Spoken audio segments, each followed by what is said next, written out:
Okay, we took our jars out. Here's a sterilized jar here. It's still warm to the touch. It's not hot, but it's still warm. They've been sitting here for a couple minutes or whatever. Now we're gonna place that here. We're gonna put our funnel on top. And basically we're gonna ladle in this meat right into the funnel, which is cool, because hey, it goes right into the jar. Shake off the excess water. Get in there. Okay. The cool thing is this little tool here. It's called a headspace tool. Alright, what I'm going to do with it is I'm going to use this to push my meat down and kind of get rid of any air that's in there, or whatever the case is. Kind of just packing it, that's why I'm doing it. Some people do a light pack. We do kind of more of a tighter pack. Reason why, because this will actually reduce itself in the jar. First it expands and then it kind of shrinks down. So we basically do this. Add a little more to it.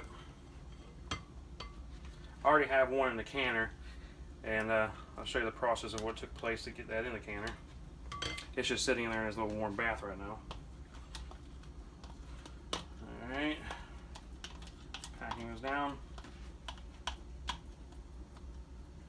Remove that up. Okay, it's like perfect headspace right there. And the next step is critical, because you see how I'm not trying to intentionally do it, but see how I'm pushing down. This little edge here has a little bit of pork fat or grease on it. It could be touching that rim there. Well, the next step will eliminate that, so you won't have a seal leakage or breakage or not a proper seal.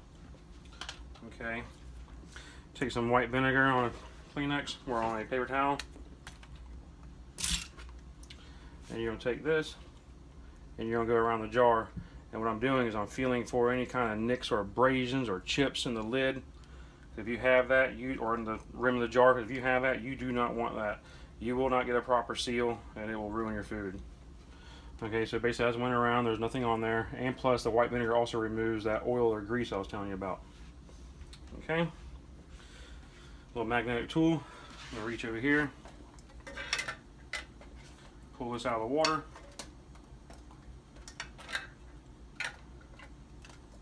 Okay, it's nice and hot. Place this right on top. Reach right over here, grab my lids, come down. Oh, excuse me.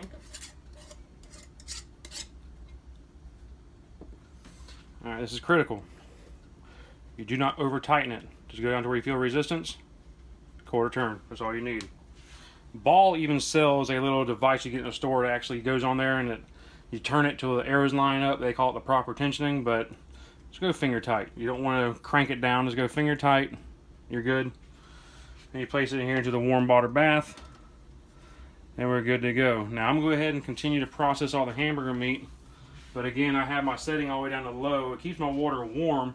The reason being is, remember the pork I processed earlier? I don't have that quite ready to go into jars yet.